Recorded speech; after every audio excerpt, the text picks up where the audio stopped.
దైవం ధ్రువం పార్థవశాత్ ప్రవృత్తం. దైవం ధ్రువం పార్థవశాత్ ప్రవృత్తం. యత్ పాండవాన్ పాతి హినస్తి చాస్మన్. తవార్త సిద్ధ్యర్థకరాస్తు సర్వే ప్రసఖ్యస్య వీరా నిహతా ద్విషద్భిః. కానీ దైవం నిశ్చయంగా అర్జునుడికి అది వశమై ప్రవర్తించింది. అందుకే దైవం పాండవులను రక్షించి మనలను హింసించింది, బాధించింది. నీకు మేలు చేయాలని కోరుకునే వీరులందరూ శత్రువుల చేతిలో చనిపోయారు. ఓ రాజా, నీ వీరులు కుబేర, యమ, ఇంద్రుల వంటి ప్రభావం కలవారు, బలపరాక్రమాలు, శౌర్య తేజస్సులు, వివిధ గుణాల్లోనూ గొప్పవారు. అవధ్యకల్పా నిహత నరేంద్రాఘ తవార్త కామాయుధి పాండవేయైః తన్మా శుచో భారత దిష్టమేతత్. పర్యాశ్వస త్వం న సదాస్తి సిద్ధిః. వారంతా చంపటానికి శక్యం కానివారు, కానీ నీకు మేలు జరగాలనే ఉద్దేశంతో వారు పోరాడి పాండవుల చేతిలో హతులైపోయారు. ఓ రాజా, బాధపడకు.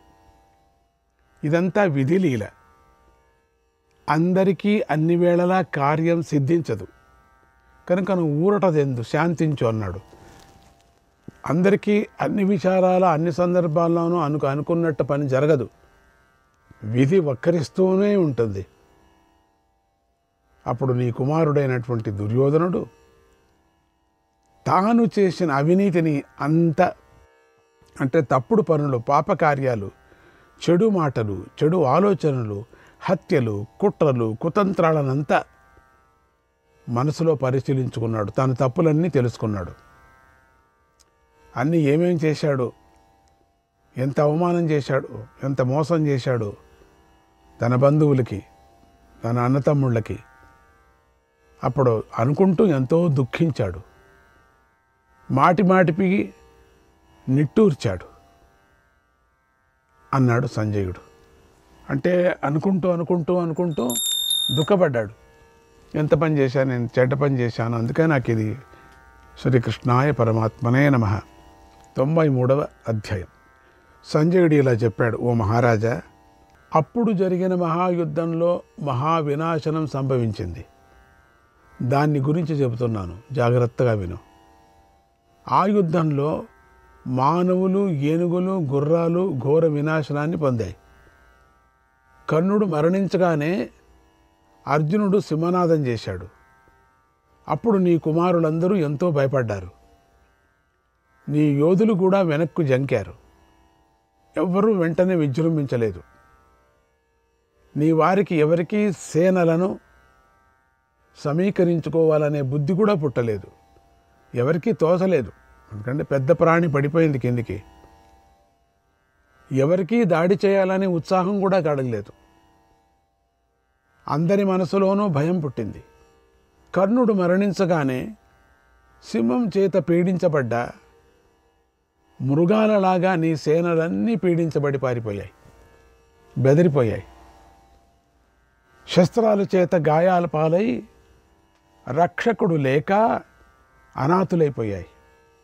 నాతుడి కోసం ఎదురు చూశారు. ఆ సాయంకాల సమయంలో మన వారంతా అర్జునుడి చేతిలో ఓడిపోయారు. కొమ్ములు విరిగినటువంటి ఎద్దులు, చాలా పెద్ద పెద్ద కొమ్ములు ఉన్నప్పుడు విరిగిపోతే ఎద్దులు ఎట్లా ఉంటాయో, కోరలు తీసిన పాముల్లాగాను అయిపోయి రణభూమి నుండి వెనక్కు వెళ్ళాలని దిక్కులు చూస్తున్నారు. అంటే ఇంకైపోయింది ఇక్కడికే అనుకున్నారు. నీ కుమారులందరూ వీరులను కోల్పోయారు. అర్జునుడి పదునైన బాణాలతో బాగా గాయపడి భయంతో పారిపోయారు. అలా నీ సైనికులు రణభూమిలో ఏమీ చేయలేక అచేతనులై ఉండిపోయారు. మహారథులలో కొందరు వీరులు గుర్రాలెక్కి పారిపోయారు. కొందరు ఏనుగులెక్కి పారిపోయారు, కొందరు రథాలెక్కి మహావేగంతో పారిపోయారు. అలా యోధులు కాల్బలాన్ని అక్కడే వదిలేసి కూడా కొంతమంది పారిపోయారు. ఏనుగులను ఎక్కిన వారు మరణించారు. సైనికుల చేతులు తెగిపోయాయి. నీ వారికి లోకమంతా అర్జునమయంగానే కనిపించింది. ఎటు చూసినా అర్జునుడే కనిపించాడు. వాళ్ళందరికీ దిక్కుతోచలేదు. ఎక్కడ చూసినా భయంగా ఉంది. అందుచేత నీ వారు తీవ్రమైన భయానికి లోనయ్యారు. అలాగే భీముడి వల్ల భయపడి పారిపోతున్న వారిని కూడా దుర్యోధనుడు చూశాడు.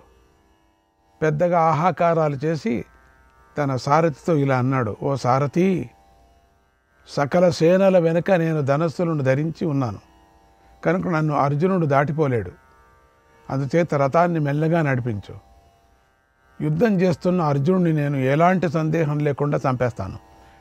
ఈరోజు నేను కృష్ణుడితో సహా అర్జునుడిని, భీముణ్ణి, మిగిలిన శత్రువులను చంపేస్తాను. కర్ణుడి రుణాన్ని తీర్చుకుంటాను అన్నాడు. ఆ మాటలు విని సారథి గుర్రాలను మెల్లగా త్రోళసాగాడు. అప్పుడు రణభూమిలో రథాలు, గుర్రాలు, ఏనుగులు నశించిపోగా నీ కాల్బలం కేవలం 25,000 మంది మాత్రమే ఉన్నారు. వారే యుద్ధం చేయటానికి సిద్ధంగా ఉన్నారు. భీముడు, దృష్టద్యుమ్నుడు విజృంభించి చతురంగ బలాలతో నీ కాల్బలాన్ని చుట్టుముట్టి బాణాలతో కొట్టసాగారు. నీ సేన భీముడిపైకి దాడి చేసింది. ప్రతి ఒక్కరూ యుద్ధం నేర్చుకోక తప్పదు. వాళ్ళందరినీ గుమిగూడిచాడు. భీమసేనుడిపైకి దాడి చేసింది. అప్పుడు భీమసేనుడిపై వారు వెంటనే నశించిపోయారు. అక్కడ భీముడు గదను పట్టుకొని డేగలాగా అక్కడ సంచరించాడు. మరోవైపు నుంచి అర్జునుడు నీ రథసేనపై దాడి చేశాడు. సాత్యకి, నకుల సహదేవులు ఉత్సాహంతో దుర్యోధనుడి యొక్క బలాన్ని ఎదుర్కొంటూ వేగంగా శకునిపైకి వెళ్ళాడు. వారు శకుని సేనల్లోని అశ్వికులను ఎంతో మందిని వధించి యుద్ధం చేస్తున్నారు. అక్కడ మహాసంగ్రామం జరిగింది. కౌరవ సేనంతా ఎంతో భయపడి పారిపోసాగారు. ఓ మహారాజా, నీ కుమారుడు తన సేనలను వెనక్కు మరలించాడు. అలా వారిని మళ్ళీ యుద్ధభూమిలో నిలబెట్టడాన్ని శల్యుడు చూశాడు.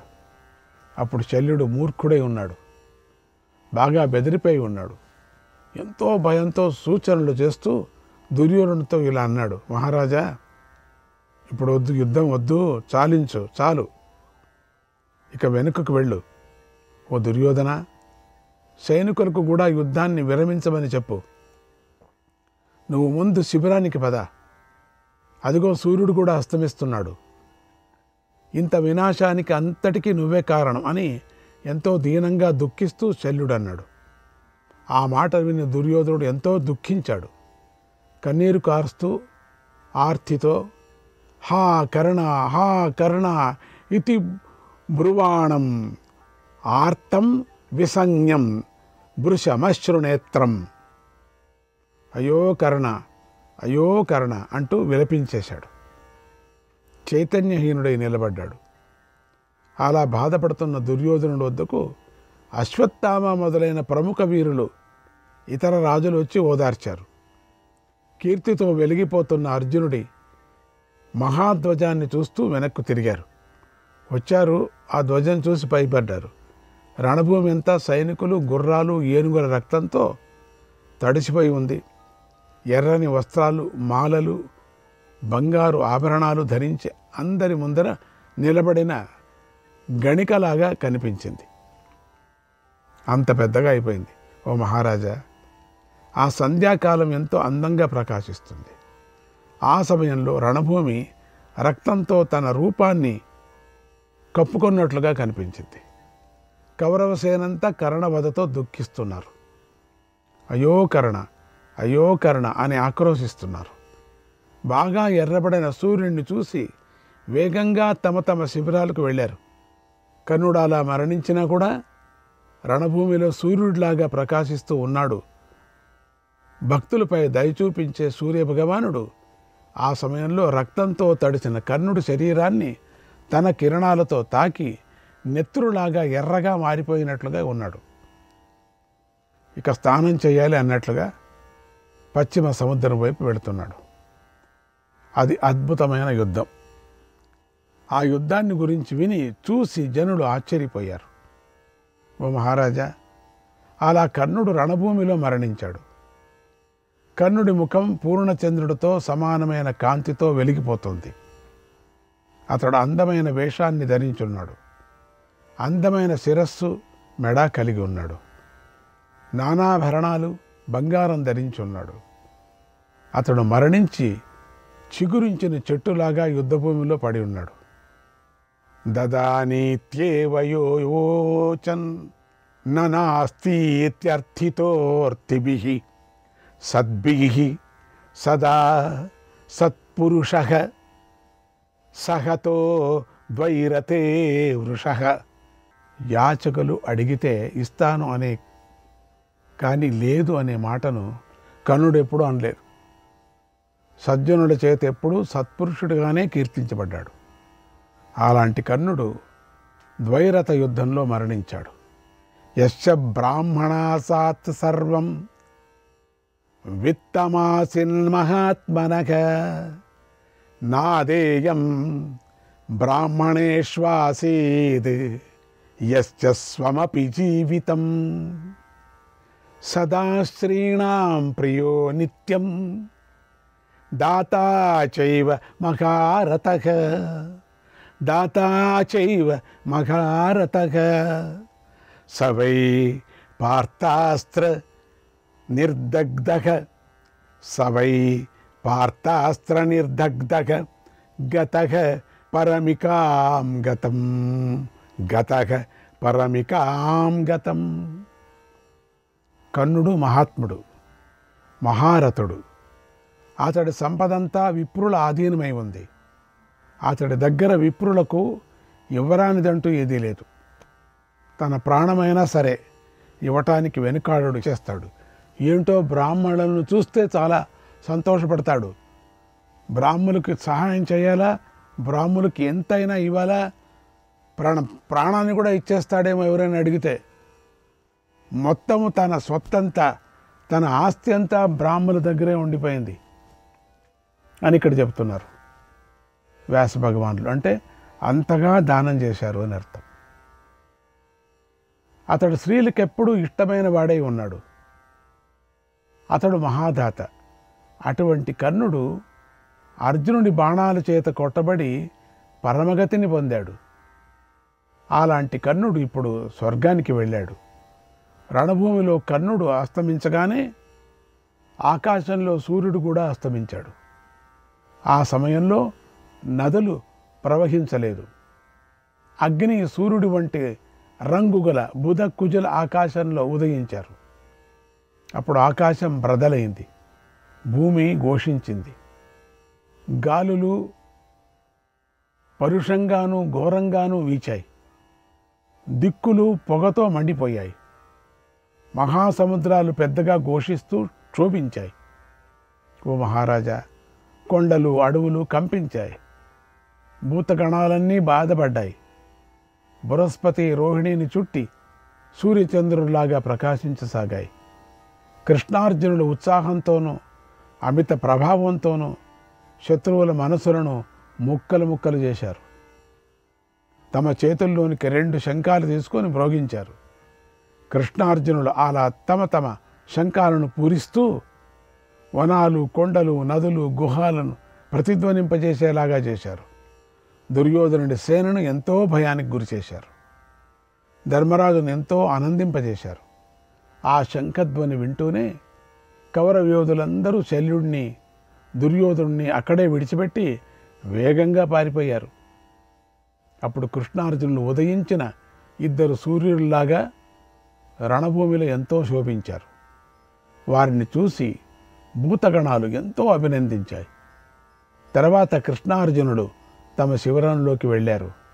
తౌ దేవగంధర్వ మనుష్యచారణైః తౌ దేవగంధర్వ మనుష్యచారణైః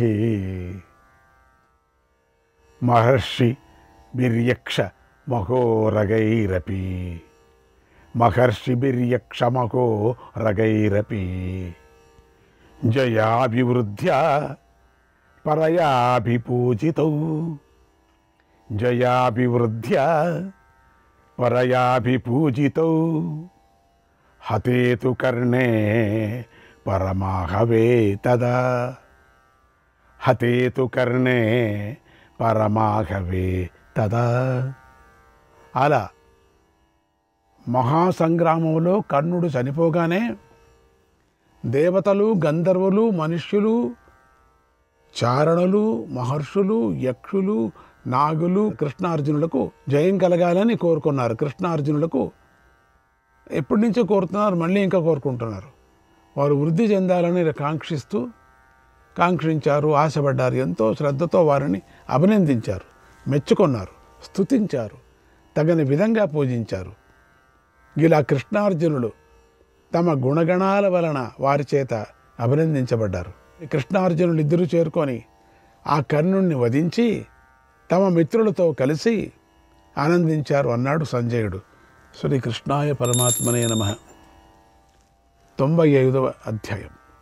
సంజయుడు ధృతరాష్ట్రుకి ఇలా చెప్పాడు: ఓ మహారాజా, యుద్ధంలో కర్ణుడు మరణించటాన్ని చూసి వేల కొద్దిగా ఉన్న నీ పక్షంలోని రాజులు ఎంతో భయపడ్డారు. ఎంచచ్చట అంతమంది ఉన్నారు. ఇప్పుడు దిక్కులు చూస్తూ వేగంగా పారిపోయారు. నీ సేనలో ఎంతోమంది తీవ్రంగా గాయాల పాలయ్యారు. ఎంతోమంది భయంతో వణికిపోతున్నారు, పారిపోతున్నారు. ఎంతో దుఃఖిస్తూ యుద్ధభూమి నుండి వెనక్కు తిరిగారు. అది చూసి నీ పుత్రుడైన దుర్యోధనుడు వారి అభిప్రాయాన్ని గ్రహించాడు.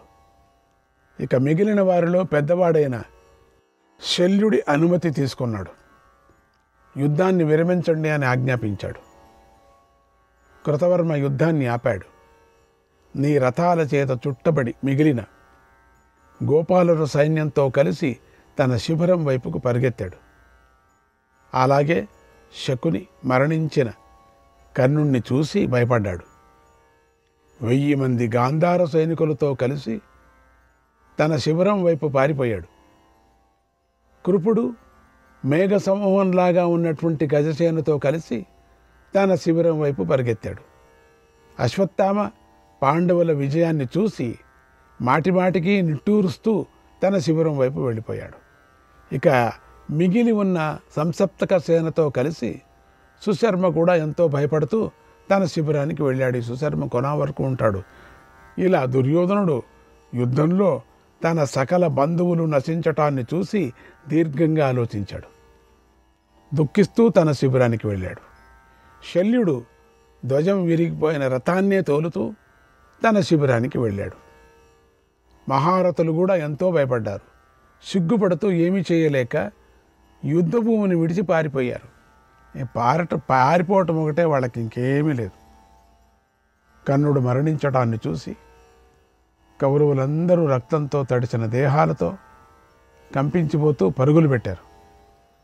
ఓ మహారాజా, కౌరవులలో కొందరు అర్జునుడిని మెచ్చుకున్నారు. కొందరు మహారథులు కర్ణుడిని మెచ్చుకుంటూ ఎటుపడితే అటు పారిపోయారు. కర్ణుడు మరణించటంతో కౌరవులందరికీ తమ జీవితాల మీద, రాజ్యాల మీద, భార్యల మీద, ధనాల మీద కూడా ఆశలు తొలగిపోయాయి. నీ సేనంతా వాడిపోయిన ముఖాలతో తమ తమ శిబిరాల్లోకి ప్రవేశించారు అన్నాడు సంజయుడు. శ్రీకృష్ణాయ పరమాత్మనే నమః. 96వ అధ్యాయం. సంజయుడు ధృతరాష్ట్రుడికి ఇలా చెప్పాడు: ఓ మహారాజా, కర్ణుడు మరణించాడు. శత్రుసేన పారిపోయింది. అది చూసి కృష్ణుడు అర్జునుడిని కౌగిలించుకొని ఆనందంతో ఇలా అన్నాడు: శ్రీకృష్ణాయ పరమాత్మనే నమః.